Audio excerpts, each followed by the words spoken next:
ये कहानी काल्पनिक है मगर कल्पना यथार्थ है, और जो यथार्थ है वो देश है, और देश बस एक कहानी है।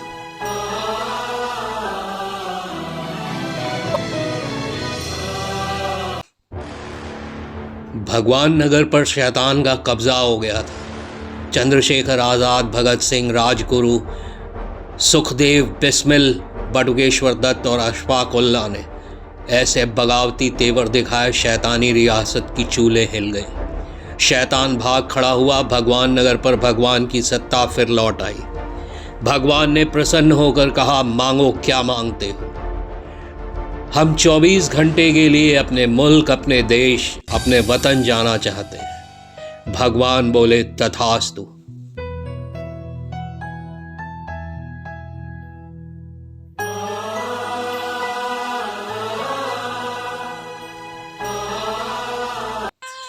क्लब उत्तेजक संगीत और मदान शोर से गुंजायमान था। सैकड़ों युवक एवं युवतियां उत्तेजक संगीत पर पारलौकिक आध्यात्म की विवेचना हेतु इहलोक की माया में ब्रह्म स्नान कर रहे थे। वातावरण शराब, चरस, गांजे और संसार की सारी मोक्षदायिनी, शक्तिदायिनी अनुभूतियों के संसर्ग से आंदोलित था। देश के दो अर्धयुगीन पक्ष आमने सामने थे। दोनों ही स्वतंत्रता के प्रबल पक्षधर, पर एक पक्ष ने स्वतंत्रता का मूल्य चुकाया और अमूल्य बन गए, और दूसरे पक्ष ने भी मूल्य चुकाया और गुलाम बन गए। सिर उठाकर आए, सिर झुकाकर वहां से निकल गए। सरफरोशी की तमन्नाओं ने कितने नए और अनजान रास्ते तय कर लिए। ये सातों इस तथ्य से अनभिज्ञ थे। सातों खामोश थे। बापू से मिलने की इच्छा बलवती हुई। राजघाट जा पहुंचे। बापू के चरण स्पर्श किए। बापू ने पूछा, क्यों आए लौटकर? अपनी कल्पनाओं में देश की जो छवि लेकर चले हो वो नहीं पाओगे भगत। लौट जाओ, लौट जाओ तुम सब, इससे पहले कि अपने इनकलाब और मेरे सत्याग्रह को यहाँ की सड़कों पर दम तोड़ते देखो। लौट जाओ। अहिंसा का प्रणेता, सत्याग्रह का सारथी, जिसके एक स्वर पर इस राष्ट्र का चप्पा चप्पा आंदोलित हो जाता था, पराजय की उद्घोषणा कर रहा है। आजाद ने बापू की तरफ आलोचनात्मक दृष्टि से देखा। नहीं आजाद, मैं आज पराजित नहीं हुआ।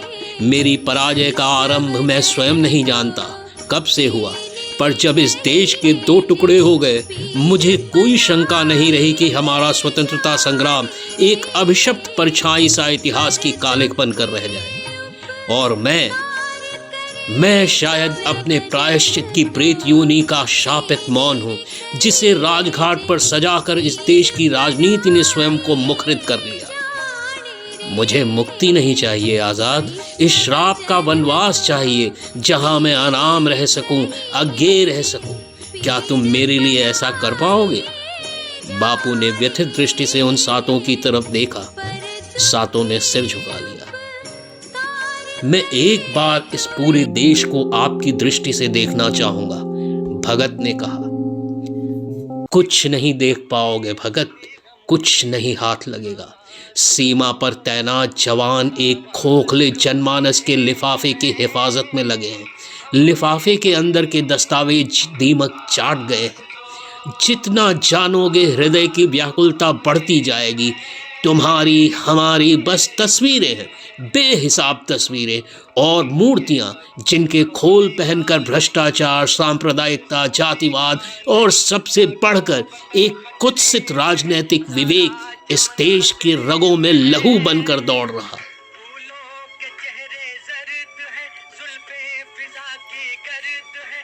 क्या सब बदल गया बापू? भगत सिंह ने पूछा। हाँ भगत, सब कुछ बदल गया, सब कुछ। तुम्हारे मुखौटे बिक रहे हैं, मेरे भी मुखौटे बिक रहे हैं। यही मुखौटे पहनकर विचारधाराओं की लड़ाई में हमें आगे कर दिया जाता है। सत्ता, रसूख और ताकत कैसे चील कौओं की तरह जनमानस की आकांक्षाओं को नोच कर सड़क पर फेंक देती हैं। तुमने देखा नहीं भगत, तुम देख भी नहीं पाओगे। मैं चाहता भी नहीं तुम देखो। और अपने फांसी के फंदे के औचित्य पर सवाल उठाओ। चले जाओ भगत, चले जाओ। नहीं बापू, हम 24 घंटे के लिए आए हैं, कुछ तो करके ही जाएंगे देश के लिए, और आपको साथ लेकर जाएंगे, भगत ने कहा। नहीं भगत, मैं इस देश का भीष्म बन चुका हूं, अब मुक्ति संभव नहीं। बापू उठकर जाने लगे।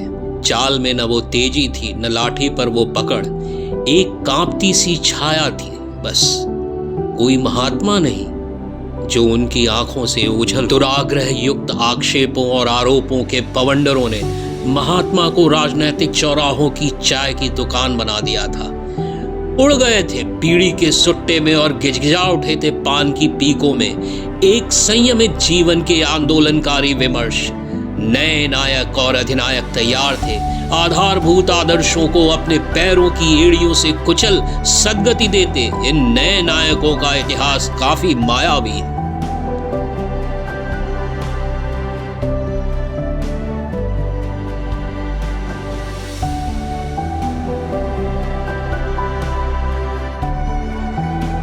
इनकलाब जिंदाबाद, भारत माता की जय, वंदे मातरम, जय हिंद के नारे लग रहे थे।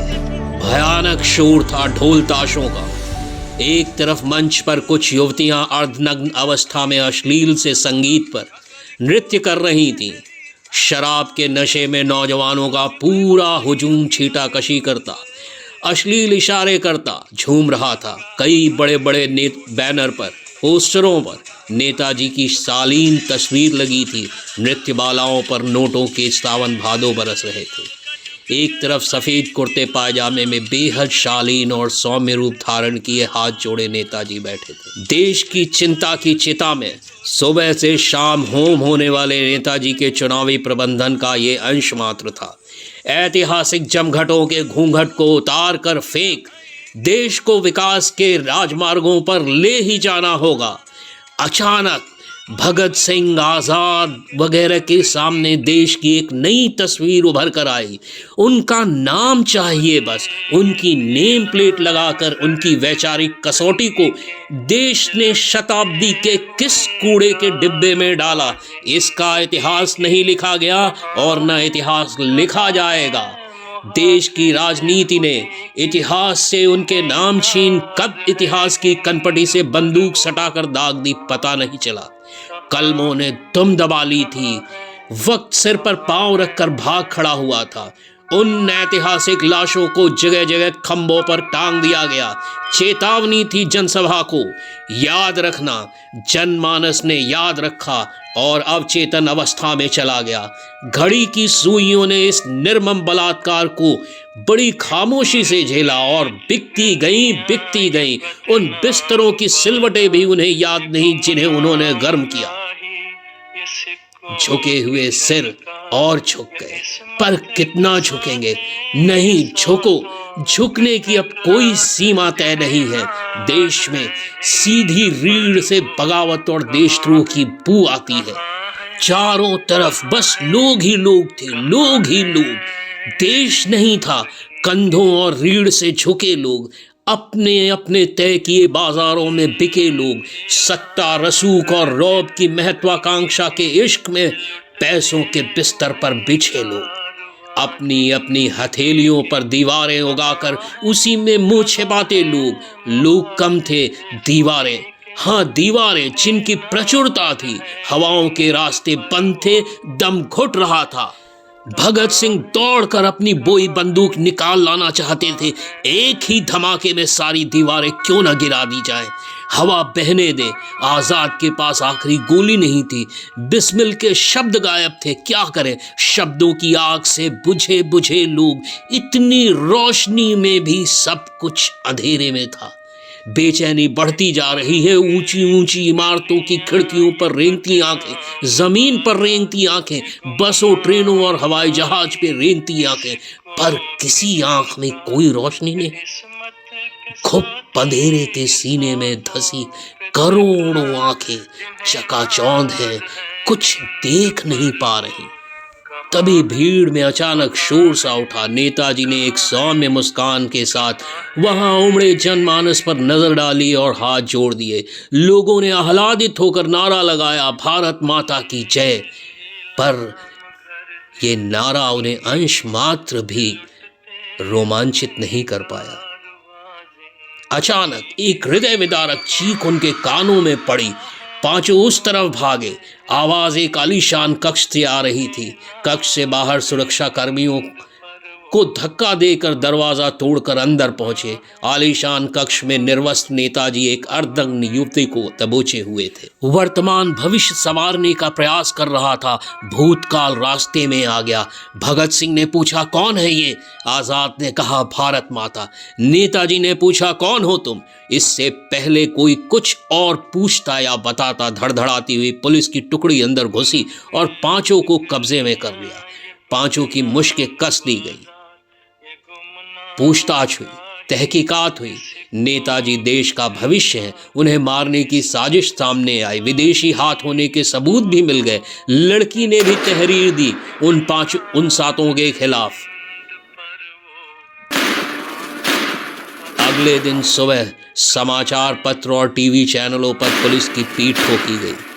पुलिस मुठभेड़ में सातों आतंकवादी मारे गए थे। नेताजी की सुरक्षा व्यवस्था और कड़ी कर दी गई। 24 घंटे पूरे हो गए। भगवान मुस्कुरा रहे थे। सातों ने पलटकर हसरत भरी निगाह से देश की तरफ देखा। देश ने मुंह फेर लिया, मानो कह रहा हो, मैंने कहा था फांसी चढ़ने को, मैंने कहा था खुद को गोली मारने को। देश ने हिकारत भरी नजरों से उनकी तरफ देखा और आगे बढ़ गया। आज नेताजी को राजघाट जाना है। देश में बढ़ती हिंसा से दुखी नेताजी आज वहां चरखा काटेंगे, रामधुन गाएंगे, अहिंसा और सत्यव्रत के लिए प्रार्थना करेंगे। पूरे लाव लश्कर के साथ नेताजी वहां पहुंचे। गांधी जी की समाधि पर पुष्प अर्पित कर जैसे ही समाधि को प्रणाम करने के लिए स्पर्श किया, बापू ने असह्य पीड़ा की अनुभूति की और मुंह से निकला, हे राम। उस दिन बापू को एक व्यक्ति ने गोली मारी थी, पर बापू आज सचमुच मर गए। देश ने सीना ठोक कर मारा, इसलिए कोई मातम नहीं, कोई दुख नहीं, कोई शोर नहीं। अगली सुबह लोग सोकर उठे बेहद तरोताजा, जैसे दिमाग और दिल से बहुत बड़ा बोझ उतर गया हो। देश के स्वतंत्रता संग्राम का इतिहास अब नहीं रहा। किसी किताब, किसी कंप्यूटर, किसी दिमाग, किसी फाइल, किसी कागज, किसी तस्वीर में नहीं, कहीं नहीं। कोई मूर्ति नहीं, कोई तस्वीर नहीं, सब विलुप्त हो गए रातों रात। देश के कंधों पर से इतिहास की धरोहर उतार दी गई थी। अब देश आजाद है।